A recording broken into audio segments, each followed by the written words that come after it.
चलिए कुछ पुराने संस्मरणों पर एक नजर डालते हैं जो यकीनन आपको नहीं पता होंगे, लेकिन आपके दिल को जरूर छू जाएंगे। कैसे एक युवा राजनीति में उतरा और सरताज बन गया। 17 साल तक मुख्यमंत्री रहा और ये रिकॉर्ड आज तक कोई नहीं तोड़ पाया। क्यों अपने ही साइन के नीचे कार लिखते थे वो, और हाँ ये भी कि एक ही कमरे में दो विरोधी दल के नेता आखिर क्यों सोए थे और क्यों शादी करने पर बाजार बंद हो गए थे। 17 साल तक राजस्थान के मुख्यमंत्री पद पर रहने वाले सुखाड़िया अलहड़ तबीयत के राजनेता थे। राजस्थान में आज तक सबसे ज्यादा समय तक मुख्यमंत्री रहने का उनका रिकॉर्ड कोई राजनेता नहीं तोड़ पाया है। आज उनका जन्मदिन है। चलिए ये सारे किस्से आपको बताते हैं पूर्व मुख्यमंत्री स्वर्गीय मोहनलाल सुखाड़िया के। साल 1978 राजस्थान में विधानसभा चुनाव चल रहे थे। राजस्थान के पूर्व मुख्यमंत्री मोहनलाल सुखाड़िया कुंभलगढ़ विधानसभा सीट पर प्रचार कर रहे थे। ग्रामीण इलाकों में चुनावी दौरा करने के बाद आधी रात 2 बजे सुखाड़िया वापस कुंभलगढ़ आए।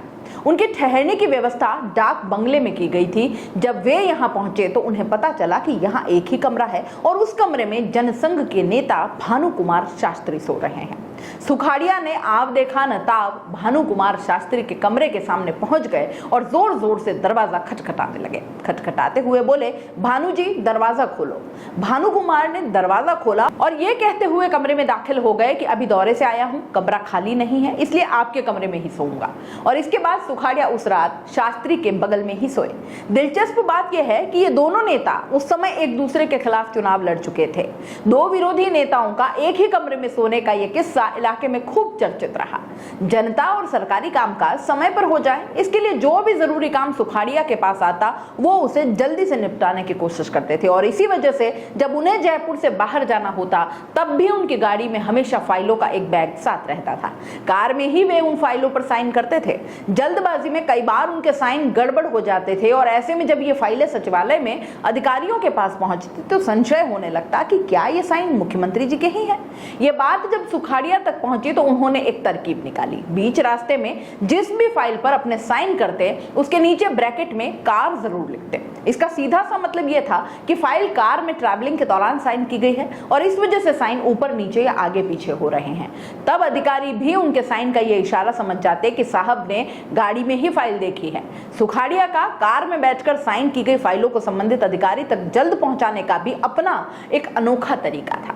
वे वो फाइलें बीच रास्ते में पड़ने वाले जिले के कलेक्टर को सौंप देते थे। जैसे वे जयपुर से उदयपुर के लिए निकले और उनके हाथ में जयपुर की ही फाइल है तो वो इसे साइन करने के बाद अजमेर कलेक्टर को देते थे। बाकायदा उस कलेक्टर को जिम्मेदारी देते कि फाइल जल्द से जल्द जयपुर पहुंचाई जाए। मोहनलाल सुखाड़िया ने आर्य समाज से आने वाली इंदुबाला से शादी की। मोहन और इंदु ने 1 जून 1938 को ब्यावर में आर्य समाज के मंदिर में शादी रचाई और इस शादी के विरोध में नाथद्वारा के बाजार बंद रहे। 23 साल के सुखाड़िया ने इंटरकास्ट विवाह जो किया था। जानकार कहते हैं कि सुखाड़िया इंदुबाला को इंदु कहकर और इंदुबाला उन्हें साहब कहकर संबोधित करती थी और वहीं आम जनता सुखाड़िया को बाबूजी कहकर बुलाते थे। एक बार सुखाड़िया उदयपुर आए हुए थे और उस समय यूनिवर्सिटी के वाइस चांसलर डॉक्टर GS महाजनी हुआ करते थे। पूर्व सीएम सुखाड़िया ने VC को कॉल किया और कहा कि सर शाम का समय दीजिए, मैं आपसे मिलना चाहता हूं। इस पर महाजनी ने कहा कि मुख्यमंत्री जी मैं ही आ जाता हूं, आप क्यों कष्ट करते हैं। इस पर सुखाड़िया ने जोर देते हुए कहा कि आपको कष्ट उठाने की जरूरत नहीं है, शाम को मैं आपके बंगले पर हाजिर होता हूं। एक शिक्षक का सम्मान करते हुए बड़े सामान्य तरीके से सुखाड़िया 10 हॉस्पिटल रोड स्थित डॉक्टर महाजनी के घर पहुंच गए। सुखाड़िया 4 टर्म में नवंबर 1954 से जुलाई 1971 तक 17 साल राजस्थान के मुख्यमंत्री रहे और इस बीच मार्च अप्रैल 1967 में करीब 1.5 महीने के लिए राज्य में राष्ट्रपति शासन लगा था। 17 साल का कार्यकाल पूरा करने के बाद जब पद त्यागने का समय आया तब भी वे चिंता में नहीं थे। सत्ता से विदाई और इस्तीफे के बाद वे आकाशवाणी पहुंचे और राजस्थान की जनता के नाम विदाई संदेश दिया और उस विदाई संदेश में वे बोले थे, मैं एक सामान्य कार्यकर्ता की हैसियत से सार्वजनिक क्षेत्र में आया था। आप लोगों ने स्नेह और विश्वास के सहारे मैं इस क्षेत्र में आगे बढ़ सका। मैं आज फिर से अपनी इच्छा से एक सामान्य नागरिक बनकर आपके बीच आ रहा हूं। इस दीर्घावधि में मैं सदैव राजस्थान के व्यापक हितों को सामने रखकर चला। बात 1970 से 72 के बीच की होगी, जब वे एक बार ऊंट गाड़ी से उदयपुर के आदिवासी क्षेत्र में गए, क्योंकि उस समय वहां रास्ते नहीं हुआ करते थे। उन्हें चिंता यह थी कि उदयपुर के भविष्य के जल प्रबंध का क्या होगा। उन्होंने वहां पहुंचकर सर्वे करवाया। उन्हें आभास हो गया था कि यह प्रोजेक्ट साकार होगा। तब सुखाड़िया ने उदयपुर के लिए देवास परियोजना का प्लान बनाया। 7वीं लोकसभा के 5वें सत्र में 5 फरवरी 1981 को राष्ट्रपति के अभिभाषण पर धन्यवाद प्रस्ताव की एक बार प्रक्रिया चल रही थी और इस दौरान सुखाड़िया को बोलने का अवसर दिया गया। उन्हें यह पता नहीं था कि इंदिरा गांधी उनका भाषण तब सुन रही थी। जब भाषण खत्म हुआ तो इंदिरा गांधी ने सुखाड़िया को एक पर्ची भेजी जिस पर लिखा था, आपके भाषण पर बधाई, मैं अपने कमरे में सुन रही थी। 42 साल पुरानी पर्ची आज भी सुखाड़िया के परिवार के पास सुरक्षित है। भारत पाकिस्तान के विभाजन के समय सिंधी और सिख समुदाय के लोग भारत आए। यह क्रम 1946 से 1950 के मध्य चला। आईएस इसरानी के लिखे एक संस्मरण में था कि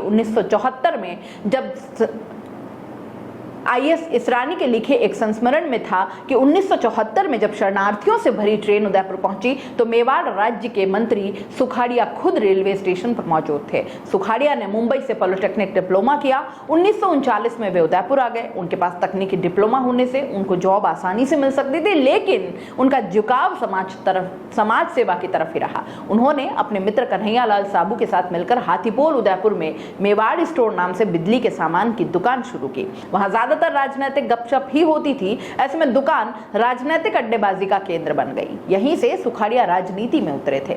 शुरुआत में वे उदयपुर और नाथद्वारा में प्रज्ञा मंडल आंदोलन में भाग लेते थे।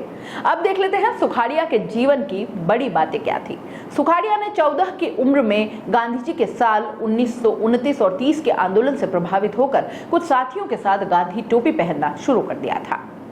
वे जब मुंबई में तकनीकी डिप्लोमा की पढ़ाई कर रहे थे तो 1938 में जुबली टेक्निकल इंस्टीट्यूट के छात्र संगठन के महासचिव बने।